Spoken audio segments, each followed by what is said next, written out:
Welcome to another episode of How I Discovered My Gift with yours truly, David D. Simons. I am excited. I have been waiting for this interview today that we're going to have with Dr. Karwanna. She is an award-winning small business expert, the founder of She's Got Goals, LLC, the author of Don't Duck the Government, They've Got Your Money book. As a 20-plus year business vet who has successfully built small businesses of her own, she teaches other entrepreneurs how to create generational wealth with government contracts by leveraging their business as a vehicle to land the number one largest purchaser of business products and services in the world as their client. Over the past couple of years, this government contract strategist has helped over 300 plus business owners generate upwards of $4 million and growing in revenue. Karwanna's been featured on CBS, NBC, Fox, Star Tribune, Business, Best Business Digest, SBA, SBDC, Ticker News, The List TV show. She's been highlighted in several reputable magazines, including Swag Her, We Empower, Sheen, and more. And she has also shared the stage with major leaders, including Les Brown, Trent Shelton, Dr. George Fraser, Stacia Pierce, Myron Golden, and plenty of others. So I am excited to have you on the show. Thank you for coming on, Dr. Karwanna. Thank you for blessing us with your presence. Thank you for having me. Such an honor to be here and to serve. Wonderful. So let's dive in, Dr. Karwanna. I know a little bit about your story, but I want the listeners to hear your story. So take us through the journey. I'm talking childhood. Go from childhood to as best as you can yeah.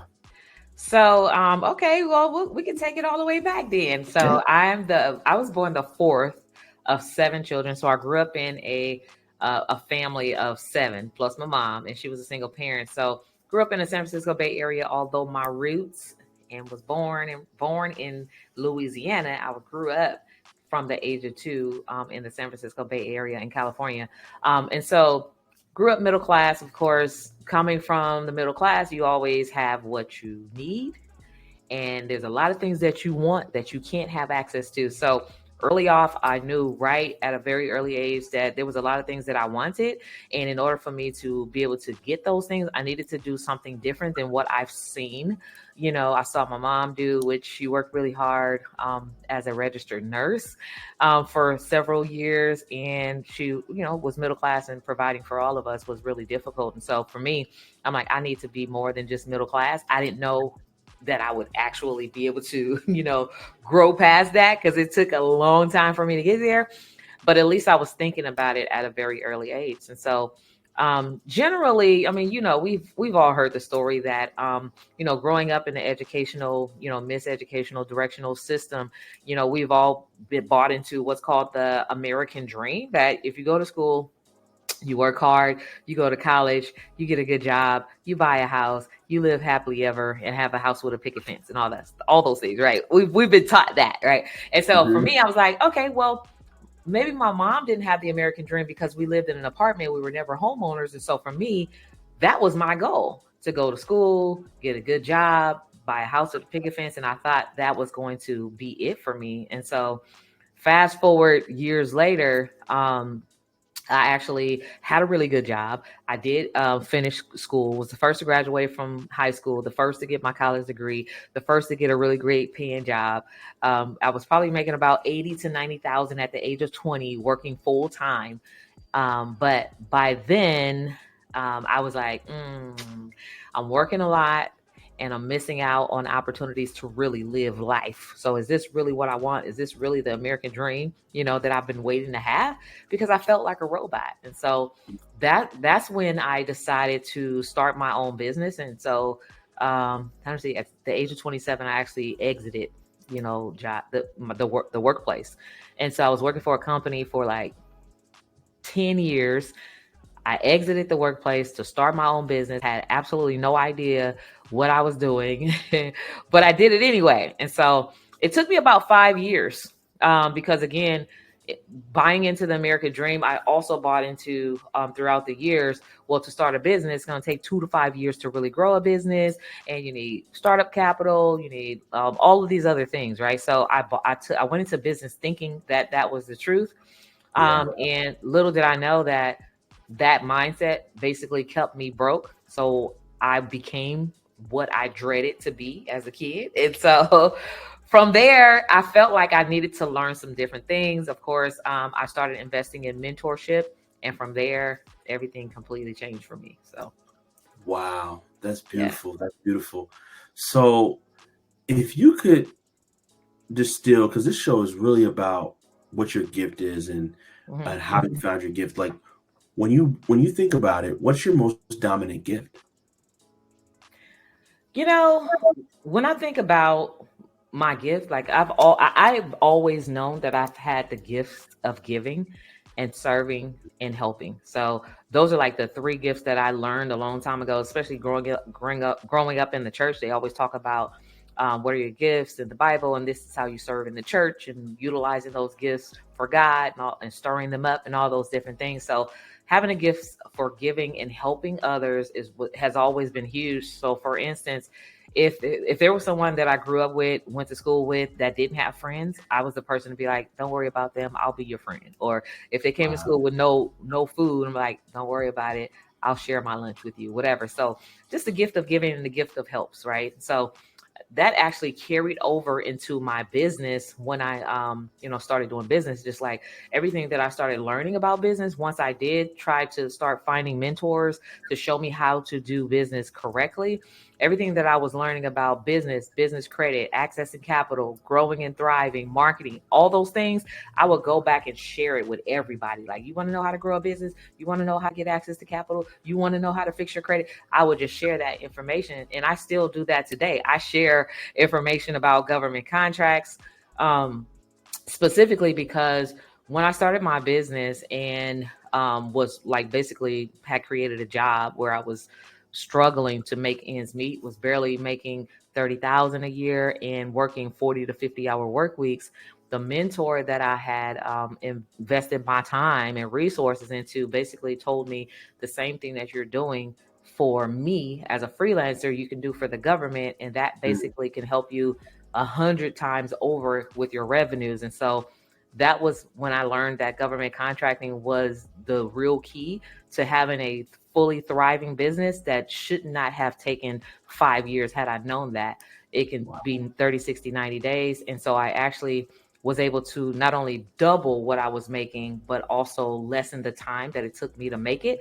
Meaning I landed my first $70,000 contract for less than 56 hours a week. So in one single month, I made what I was making double in a year. So then I started telling everybody about that. So helping other people, even still to this day. So that is my gift, like sharing information, helping others, and just serving other people. Wow, that's phenomenal. So take us through that first government contract, right? Because there are people that try for years. And I know you've heard them.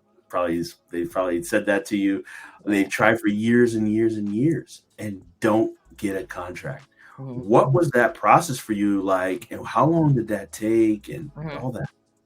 Well, I mean, it's a very rigorous process. So really, so we talk about the success principle of, in order to be able to achieve a certain set result, you have to become a different person in the process first. And so for me, the process was becoming a different person. And so initially, especially when I was broke and the business didn't bring me any money, and I was like basically working my way into poverty with the mindset that I had at the time. I was a person that was like, I don't care about bill collections. I don't care about, let them get in line. I was that person. So I had really poor credit. I didn't care about a lot of things that I should have cared about. I didn't care about spending money, or at least I thought it was spending money on systems and processes to help me grow and scale a business. I felt like I can do it all on my own manually, which was another, basically another bad thing that kept me broke. And so I had to become the person who cared about, the quality of life that I was living in the things that I put out into the the world, the universe. Basically, I had to care about paying my bills on time. I had to care about building not only personal credit but business credit, so I can have that as leverage. So I had to become a better person in the process, which gave me better results. And so becoming a better person allows you and enables you to do better and bigger things, which before, when I would not make certain investments into my business, as I began to grow as a person, then I understood the value of making specific investments into my business, which then brought me that first contract of $70,000 for just 28 days of work. Again, it was only for 56 hours during that month that brought me that. And so I began to do a lot more personal, professional development on me, because I say, well, if I could become a better person at this level to do that, how about I continue to grow and invest in myself? I once heard a great spokesperson say, if you put your money into your mind, then your mind will fill your pocketbook.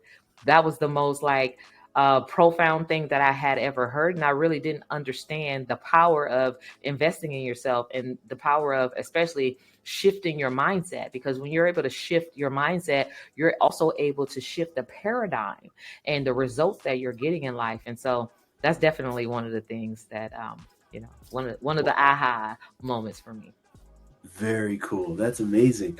So you now got this contract.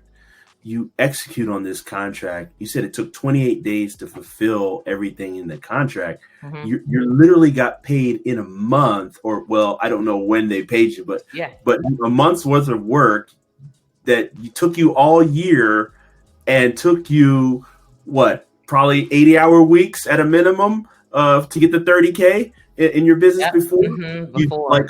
What happened in your mind after that? Okay, so because we were all taught a lot of things that are just untrue. And so we were taught that you're supposed to exchange time for dollars. And for me to be able to get $70,000 for 56 hours of work, the math did not math for me, right? So for me, the first thing that went to my mind is like, is this real? And let me hurry up and cash this check. Like literally, that was let me hurry up and cash this check before they realize they gave me 70,000 instead of 7,000, right? But the reality is there are three types of customers that are out there. There are the cheap customers. Of course, there are the people who want stuff for free and they want to barter and bargain with you. And then there's premium customers that are out there like the government who actually write big checks. And so really, it was just like the first thing was like, oh my God, I've been chasing the wrong people. Like, had I known about this a long time ago, I would have been very profitable over the past 5 years. And then I started thinking about all the things that we've been taught, all the myths that were just wrong, that it takes 2 to 5 years to grow a business. No, it doesn't. It takes strategy and it takes knowledge to really grow a business. Without system, strategies, and knowledge, you can't grow a business, because if you know about the government being a premium buyer and they're the number one premium buyer, then you can actually take your business where you're struggling to make maybe $40,000-$50,000 a year and turn that into your monthly revenue. So that's immediately what went through my head was like, wow, do more people know about this? Like, this is a secret. Why don't we know this? Why I didn't learn this in school? All of those thoughts came to my mind. I felt like we've been duped once again. And then I thought about all the things that we've been duped about, believing that Christopher Columbus discovered America and all these things. I'm like, oh my God, what kind of world are we living in? Like literally, it's like, what is going on? So I realized that although I didn't know that it was called programming at the time, I realized that we've been programmed to believe a certain thing so that we can live a certain lifestyle, because the poor people are taxed the most and are the biggest contributors to taxes and the money that govern everything that happens in the United States. And so all of those thoughts came to mind, but the bigger thing came to mind for me was, how do I get this information out to more people to help them as well? And so for me, I was like, okay, first I need to figure out what I just did and do it again to see if I'm onto something, see if this is a system that can work multiple times seamlessly, right? So I landed another contract similar size on top of another contract similar size. And before I knew it, simultaneously, I was managing about 12 contracts of similar size and larger and getting paid on it, which means that I went from $30,000 a year to invoicing multiple six figures in a single month, which was very powerful for me. And so I figured I would coin this the multi-trillion-dollar secret to government contracts, because this didn't happen by chance. It happened by the rule and the act called the Small Business Act, which means that according to the Small Business Act, a percentage of the government spend, what they spend and buy everything, has to go to underserved, underutilized, disenfranchised small business owners, which includes women-owned, minority-owned, veteran-owned, disadvantaged, disabled, like all of those groups that have been socially, economically disadvantaged. They have to spend this money with you. And what I stumbled upon was how to actually leverage that law, right, to get ahead. Wow, that's powerful. That's powerful. So this is crazy, right? You're going through an acceleration, right? Yes. But I think I want to go in this point in your story, but I want to go back a step, because one of the whole process of the show, we talk about the three phases. And I'm sure you're familiar with the parable of the talents, right? The one that had one, that had two, and the one that had five. And in there's a hidden process of discovering what God has given you to do. Development. They had to develop their talents. God was angry with the one that hid theirs in the ground. And the last phase is distribution, distributing your gift or sharing your gift or selling your gift to the marketplace. So I want to dig into development a little bit, because you said something profound about that. You empty your pocketbook into your mind will write, help you write that check, right? And, exactly. So what kind of mentorship, what did you like, how did you even know, like you were in this programming, right, that we all get introduced through school and college. How did you get out of that programming onto that track into this personal development world? Not everybody does.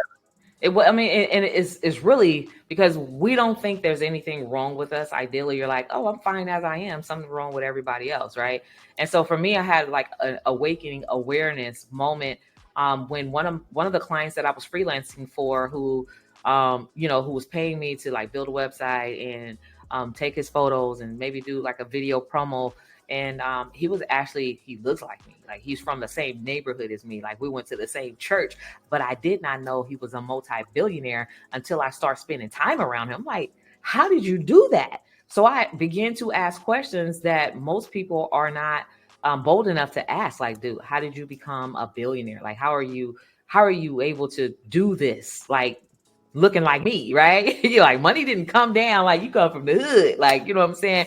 And so he took a serious look at me and he said, well, I sell to the government, and the same thing that you're doing for me, you can do for the government, and they will pay you like a multitude, specifically, especially because you're a woman. And so that moment where he shared that with me was an awakening moment for me. I'm like, that's a thing?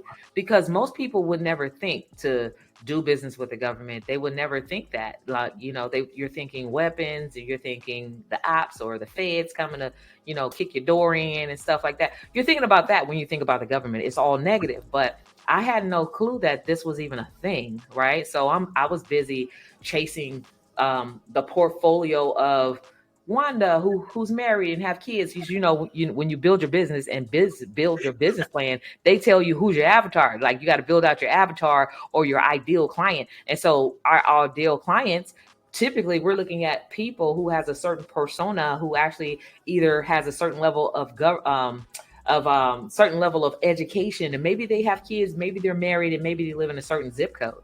Well, what we don't know is that person is a person who was affected by pandemics and recessions and stuff like that. So if you build your whole persona of the avatar around people who are affected by the outside of what's happening, and you're waiting for that foot traffic to come in, then you actually set yourself up for failure, right? Because you never know what's going to happen. And so all of those things began to come to mind when he told me that. I was like, I had an aha moment. And then I started doing some research, and I start like research. The research part was like helping me to develop myself, like spending time reading and spending time doing some historical research and looking up data, where I began to see all the successful companies like Amazon and Tesla and Uber and Lyft, like all of these companies, they have government contracts. I'm like, That is the key. That is a secret sauce that nobody's telling nobody. Like, people are not sharing this information, even though now I think it kind of started a snowball thing. So now there's a lot more echoes of government contracts in the marketplace. But back when I started, there was nobody talking about it. Nobody telling. Even the mentor who told me, he just happened to tell me because I was like, we went to church together, and I really got nosy and was like, tell me the stuff, right? And now I'm his consultant, so he comes to me like, because I went all in on figuring out and learning the whole process. And so, yeah, there's definitely a moment where you have to kind of continue to develop yourself. And so, even though in that moment of like developing myself, I realized that everything that I was doing based on who I was not productive based on the person who I wanted to be and the things that I want to have. And so what that means to me was, when I wasn't an investor, in order for me to become the Karwanna of today, right, the Dr. K that I am today, I had to become an investor. If I wasn't like a person who would spend time focusing on the right things, I had to spend time focusing on the right things so I can be the person that I am today. So everything that I was doing that had me to where I was, I started to do completely different. And that's difficult for a lot of people because, again, people don't know where they're broken. They're okay with where they are. But for me, I listen to thought leaders like Zig Ziglar, and I started like Warren Buffett and Jack Canton and Les Brown. I started listening to successful people who were saying, do something different, right? And so everything that I was doing before, I just completely started intentionally doing things differently. And for me, that was like the game changer for me. It completely changed my life, like, really. Wow. This is so profound. So could you talk a little? So there's a lot of personal development you've poured into yourself, and I know that you continue to pour into yourself regularly. Can you talk about the work that it can take to get a government contract? Because some people are intimidated, quite frankly. Like you said, they have this perspective. One, it's the ops. It's oh man, they're gonna find out about my taxes, and they're definitely not gonna work with me. Like what is the thing you tell people to dispel them from thinking that this is the hard way you can get in? It comes to the point where you really got to be willing to draw the line in the sand, because I used to be one of those people who wanted to get paid under the table so I won't have to pay taxes, and didn't pay taxes. But then what I realized is that when I got on the other side and wanted things differently, I had to pay taxes in order to get access to capital, to grants, in order to do business with the government. I had to do things completely different. And that includes some of those things that you're talking about, right? And so if you're the type of person, like, it really takes you to just decide, like, do I want to remain in lack or just be the norm or middle class? Or am I ready really to create wealth and generational wealth and step into the millions and multiples of millions, if not billions, right? And if yes, the latter, basically, if you're ready to take your business to the next level or to take your life to the next level, then you have to go back and fix a lot of the things that we've been taught to do wrong and thinking that those things were okay, because they're not. Right. And so so for those who are like, okay, well, if I show that I'm making this money, then I'm not going to qualify for these benefits. And you have to figure it out. Like, you're either going to be wealthy or you're going to be poor. Right. There is no fine line of, I'm just going to stay on the border. Nah, you're on the border, you're poor. Right? You have to decide what side of the fence you want to be on and be willing to do the work that it takes. Because once you make that decision, then you're going to be okay, right? You're going to be able to invest in your own health plan and be able to invest in your own future and be able to not only just be able to pay rent if that's what you're doing, but afford mortgages, right? And to be able to create a portfolio for yourself for retirement. You don't have anything to worry about, but it does take work, right? It takes work, and you have to be able to decide, am I ready to do the work? So if you're just kind of figuring out, like, trying to decide whether or not you want to jump into the government contracting space, it's not easy. It's not. I only make it look easy because I created a system that makes it easier for my clients to get results faster, but it's still work. It's still a lot of paperwork. It's still, you still have to grow. And a lot of times, they're not willing to grow, or it's uncomfortable to grow and develop themselves. But it's going to take some growing pains, right? You have to be willing and ready mentally to go through the growing pains, because that's what it takes in order to win. But once you do that work, you can literally start pitching and winning government contracts. You can make hundreds of thousands, you can make millions, tens of millions, or even more, depending on your industry. So I've actually had helped clients, like their first contract is like $250,000 that they're cashing out in 90 days. so it's like most small business entrepreneurs are stuck at the 50 to 80,000 working really hard. So just imagine cashing out at $250,000 in the first 90 days. Like, this is like a whole game changer. And it puts you into the financial bracket to where you qualify for like all the tax break codes, right? All the tax breaks, right? So it's like, it puts you in a position where you have to become more financially literate and also strategic, right? So for me, when I teach people how to get government contracts, I teach them for the whole concept of creating generational wealth, taking advantage of the tax code, leveraging business credit. There's some tax advantage strategies that you can put into place, and then leveraging personal credit, because it takes all of those things. I call it the wheels of wealth, the 4 things. It takes all 4 of those things to actually get from where you are to getting to creating generational wealth. That's what it's all about for me, creating generational wealth while creating impact in the world. Wow, that's so powerful. So, Dr. Karwanna, what about the person that says, "I failed. I don't know if I could try again. I've tried this thing. It's not working." Like, what do you say to that person? Yeah. So I always say, you have to decide if you're going to be a quitter or a winner.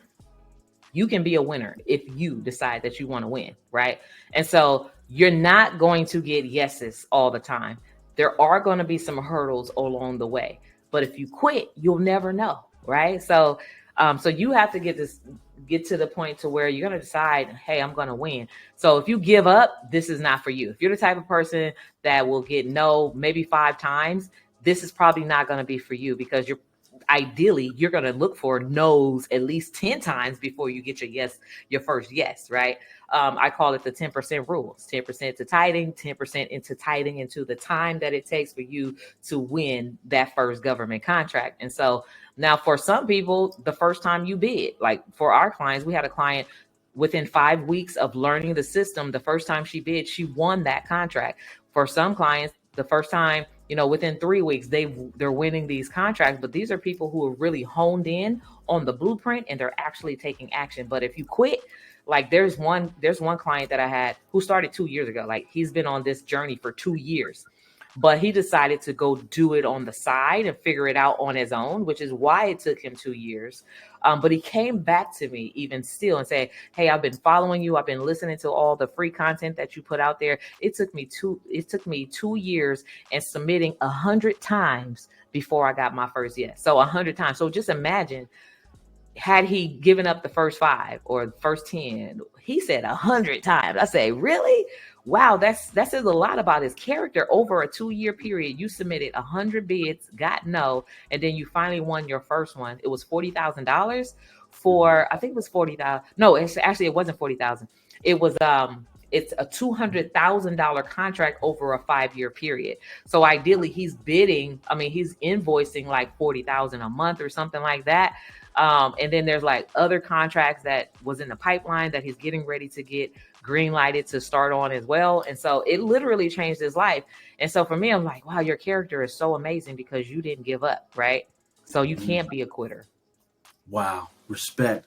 So we know at the time of this recording that, we don't participate in this recession, right? But there's a lot of people that are going to be affected, and they don't have hope for their businesses in some cases. Yeah. So what would you say to them? And I know you, and I would love for you to also speak about a challenge that you have where people can kind of learn, because obviously they're going to get some value here from this interview, but they'll be able to sit with you in a longer, detailed conversation to learn maybe more about the government contracting space. So you speak to those two things. Yeah. So like I love when it comes like, so first of all, I'm a true believer that the media is propaganda. So anytime there's a recession, these are like forced things that comes from the top down. These are things that they want us to believe. It's not really happening. So you get to decide, do I want to be a part of this recession or do I not? Pandemic. Do I want to participate in the pandemic? Right? Where everything is shut down, or do I not? So for me, I always opt out for those world things. And I look at it from the perspective of being a problem solver. When you position yourself or think of your business service or your product as a solution to these problems, there's always going to be some monies that's going to be signed into a bill that's going to come down the pipeline. So for instance, during the COVID pandemic, a lot of businesses that were not already doing business with the government shut down and they shut their doors, right? It was very unfortunate because doing business with the government not only gives you consistent, sustainable income, but typically, ideally, you're locked into 2, 5, or even 10-year contracts. So you know what your baseline is going to be regardless of what's happening in the world. Now during the pandemic, the government, of course, because it's a crisis, they wrote into the bill multiple trillions of dollars to solve the problem of hand sanitizer, facial mask, and health, and all these other things related to the health industry, mental health included, right?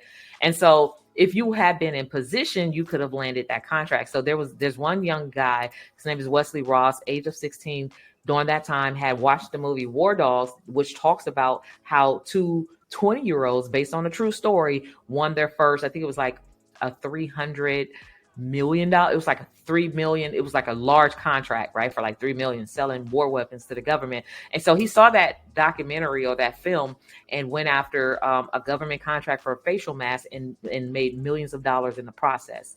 Facial masks and hand sanitizers. So in that time, if you were a restaurant, which a lot of restaurants closed because guess what? They were chasing the foot traffic, who's the Donna with kids and who lives in a certain zip code, they were chasing what we've been taught to chase, right? You could have been catering to the government agencies. So all the food restaurant businesses that were already doing business with the government, all they were doing was catering.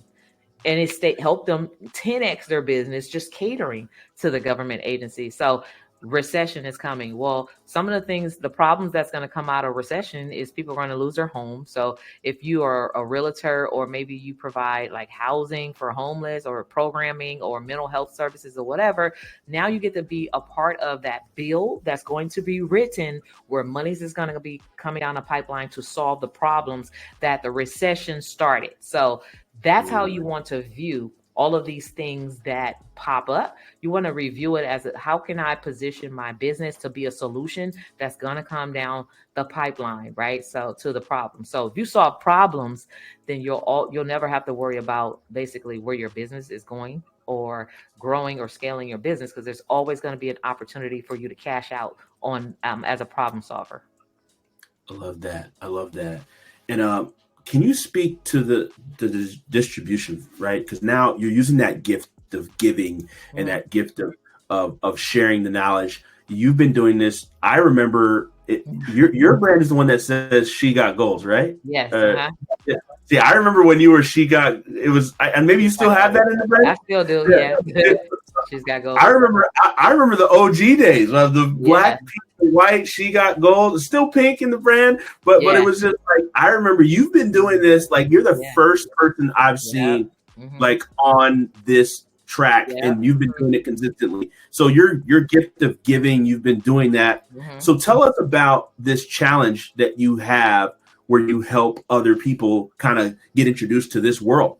Yeah, I think one of the only challenges, like, it's definitely a difficult concept and conversation to have with some small business entrepreneurs who are just they're mentally not ready to understand, to grow into the value that they offer, right? They're not ready to believe that you can land $1 million contract. Like, so I have a friend, his name is Jimmy, and he has a security company. He's from the San Francisco Bay Area.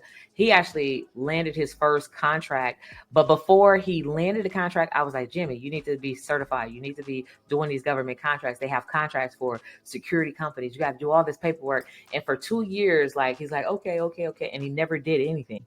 But at one point his business was like his business was like failing, or he started having some troubles in his business. And he was like, so Karwanna, what was the thing that you said? I'm like, you need to do X, Y, and Z. So he did X, Y, and Z, and his first contract was actually $1 million. So he was invoicing like $70,000 a month to the city of San Francisco. He was like, I'd never seen this kind of money before. So he was able to create jobs, like to pay employees and all these other things with that, and also go buy his dream home down in Texas with him and his wife, built like a 8,000 square foot home, but the problem is most people don't understand that it can happen for them. They don't understand the value, like, because you're not going to charge the government $25 for the hour, more like 2,500 or 200,000 for the hour. Like, it kind of depends on how the scope runs down and like the term of the contract. It kind of depends, but the money just kind of calculates out to something astronomical like that. So I have another client. Her name is Kim. And in 5 weeks, Kim landed her first contract. It was for $23,000 for an hour to teach diversity and inclusion, right? This is what she does. And she went on to land multiple 6-figure contracts simultaneously doing the exact same thing. And this is the work that she does, and she loves it, right? But most people they don't even get that far because, number one, the mindset piece is not developed. They have not poured into their mind. They have not invested the money into their mind to develop so they can become the person, right? They haven't done that. And so their mind is not filling their pocketbook right now because you're still the same person that you've always been. So you're going to always have the same result. And so for me, it's like helping people overcome who they are to show them who they could be. That's a hurdle. It's a hurdle. And especially when they're thinking about, oh, okay, well, there's an investment. Oh, can you do it for free? And it is not. There are no free opportunities. So people are like, there's an investment in order to make money. You have to plant the seed and then rent the harvest. But there's some work that comes into the process as well. So you got to be willing to do the work. And so most people don't even want to get that far. So they're like, oh, first of all, it's investment. Oh, okay, well, I'm not going to invest, which means that you're never going to get the result, right? But also, it's like, okay, well, I got to have fair credit.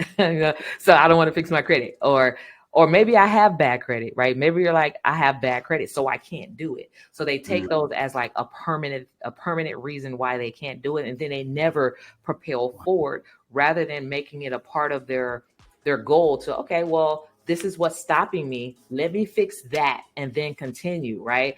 And so a lot of times you just got to get out of your own way and fix the thing, because no, you can't move forward right now because of this thing. It doesn't mean that that's a permanent thing. It means that you need to fix the thing and then continue along the path. And so helping people to see the bigger picture and also take action, continue to take action. You have to be a special kind of person to continue to take action, because otherwise you're going to be the same person doing the same thing, repeating the same cycle and getting the same result. And before you know it, it's 10 years down the line and you see people who started when you didn't, way up here, and you can see that you're still in the same place.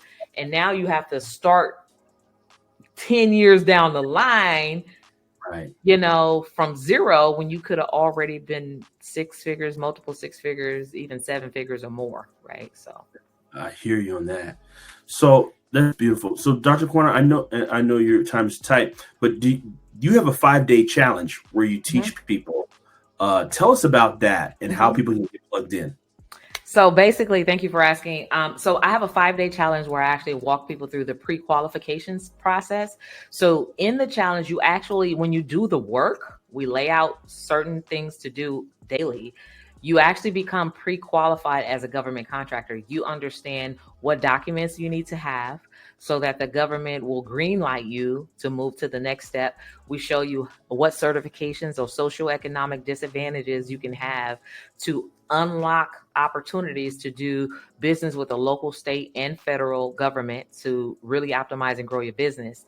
And we show you who's buying your services and how much they're spending on it, and basically how to unlock the services within your services so that you're not leaving money on the table. So really it's about, we show you how to go from ideally, so basically I have like 3 levels to business. So ideally there's like the B2C, business to consumer. Typically people who operate at the business to consumer level are either making 0 up to about 80,000, right? These are just averages. B2B, people who break through the $80,000 ceiling are usually doing some type of hybrid B2C, B2B business model, which means that they're working with other businesses. They're able to make a lot more money. They're freeing up some of their time, but they're still, working hard to be between 80,000 and maybe 120,000, right?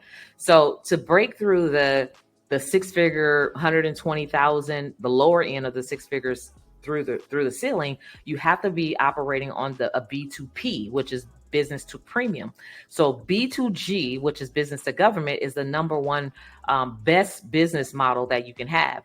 The government is the number one biggest purchaser of business products and services in the world. And what that does, it allows you to break through new record-breaking revenue ceilings. So you can go from 120,000 up to about $1 million a year, $1 million a month, or whatever, right? There's this unlimited potential because the money is there. The government is always spending money. They never run out. So you have to like kick back the scarcity mind. Well, if I'm sharing all this information with everybody, isn't the money going to run out? No, the money is not going to run out. The government prints the money. So this is like an opportunity for you to kick the crab in the bucket mentality, share the information, because at this level, you have to even share the wealth, because if you're landing $1 million, $250,000, $500,000, you're going to have a team that you're going to share that money to on payroll. Like you have to share the money.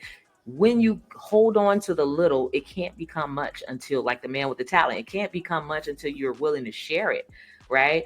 When you're willing to share it, you may think ideally that you're losing, but actually you're able to gain more because now you're building your capacity.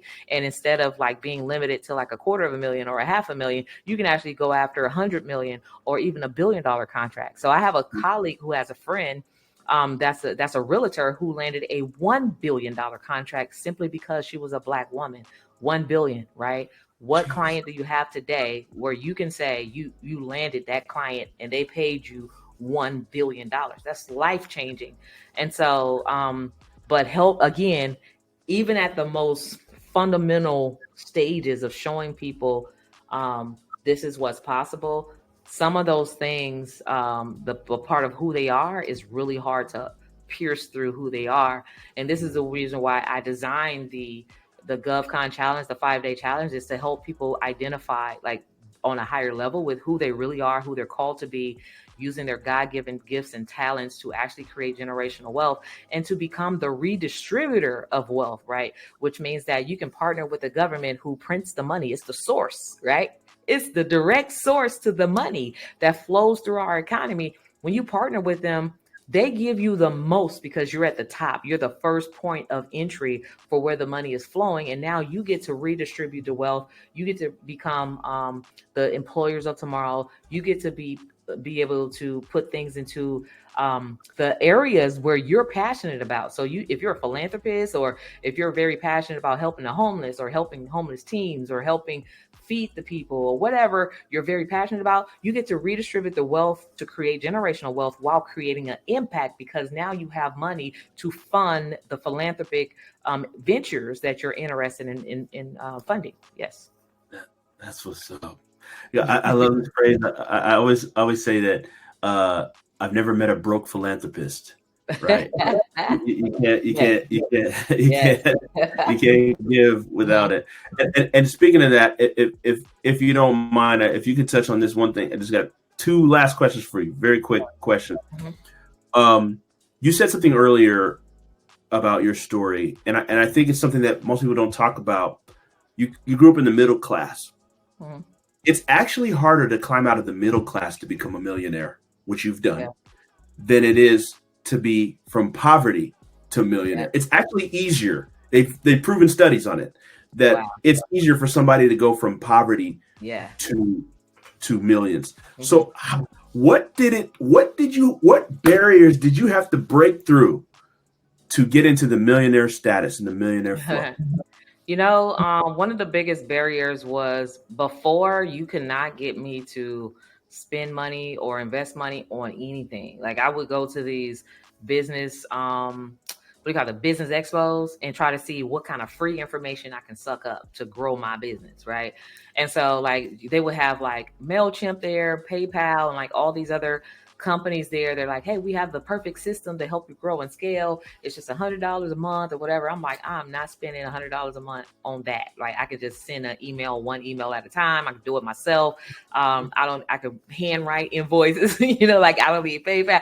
So it's like, I didn't really understand the power of those systems and making those small investments. And so it wasn't until I actually was like, you know what, let me try it, because I'm really tired of sending all these individual emails or sending emails through Google, and a lot of stuff is bouncing back. So I tried one of the systems, and at the one click of an email that can go to like 10,000 people, as I began to build my list, right, it brought me like $20,000, $30,000, $40,000 just by clicking the email. I'm like, oh, this is how it works. You got to spend money to make money, right? You got to give in order to receive. That's scriptural. Like that's in the Bible. Like you got to plant the seed. And then, I started just investing in myself. So I invested in a coach, a different coach that helped me set up a whole different type of system. And the investment, it was the largest investment at the time that I had ever made. It was $2,000, and I didn't have the money. So what I did was leverage my personal credit, because I knew that was one of the hurdles. So I had to fix it. And I leveraged my personal credit to get the $2,000. And when I did the work from the investment that I made, it brought me $20,000. And I invested that into a whole nother coach. And I said, oh, the bigger the investment, the bigger the outcome, as long as I do the work, right? So to this day, the largest investment was that I've ever made to this day is 100 times more than that one, which was like the biggest one way back then, right?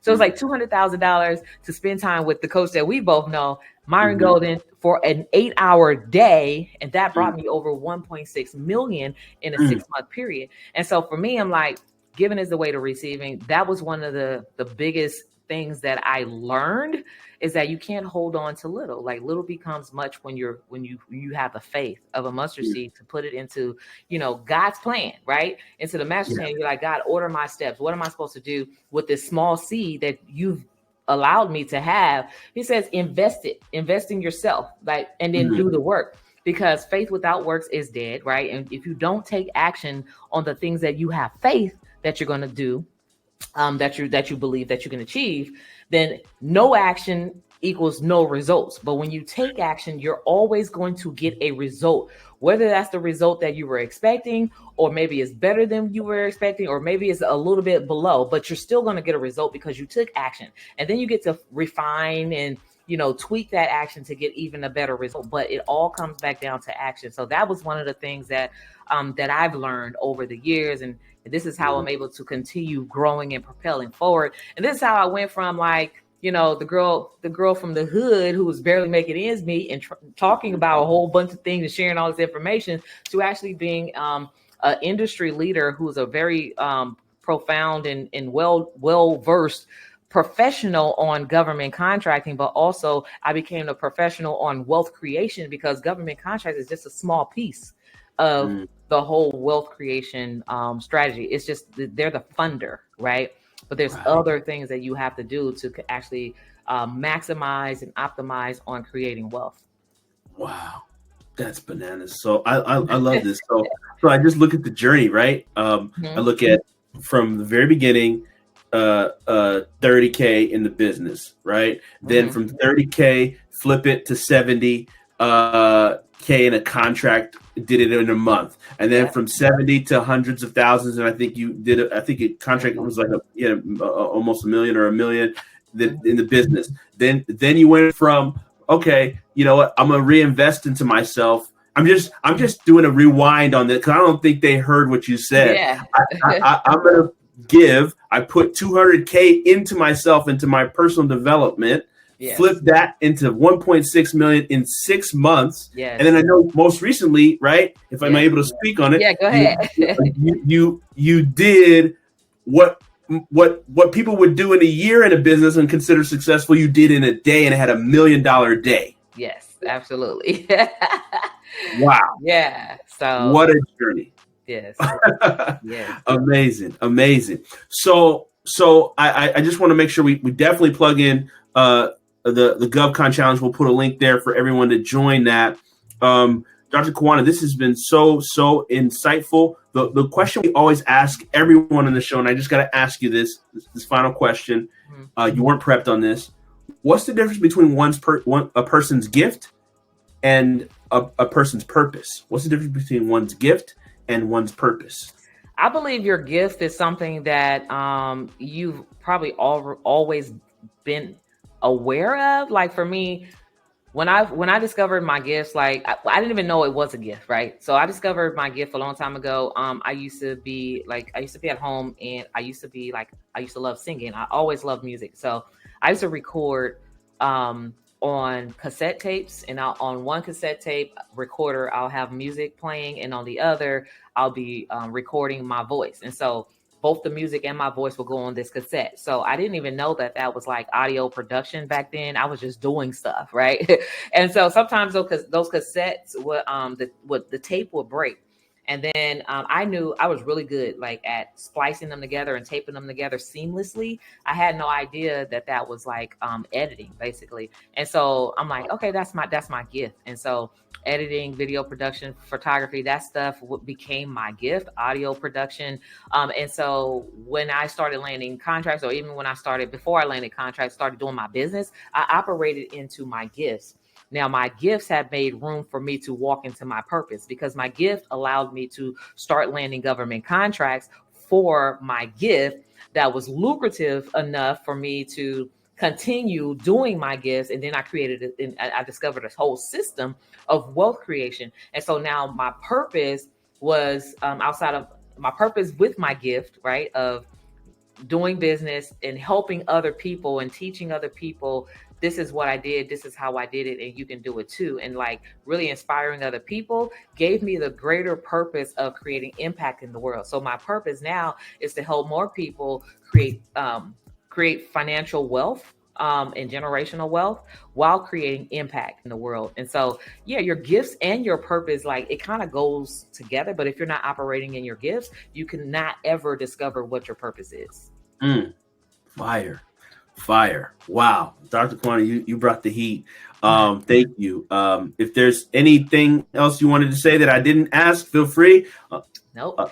That is it. So I do have clients that I need to get to right now, but I wanted to leave you all with, of course, join me in GovCon Challenge. If you go to govconchallenge.com, I can help you. My team and I will help you get pre-qualified. It is the precursor and prerequisite to working with me in our premium accelerator program. So get your business pre-qualified for government contracts. Come learn the value and what you have to offer, and learn how to position that appropriately. We also have a book, Don't Duck the Government, They Got Your Money. It's all about how you can make millions pitching and winning government contracts. So if you go to don'tduckthegovernmentbook.com, you can get a copy. And in that book, like I talk about everything government contracts and break it down in like elementary language so anybody can pick up that book and understand. So other than that, thank you so much, David, for having me on here. And go be fruitful, multiply, and have dominion with with your business. That's right. Thank you, Dr. Karwanna. Appreciate you. Thank you. You brought the heat.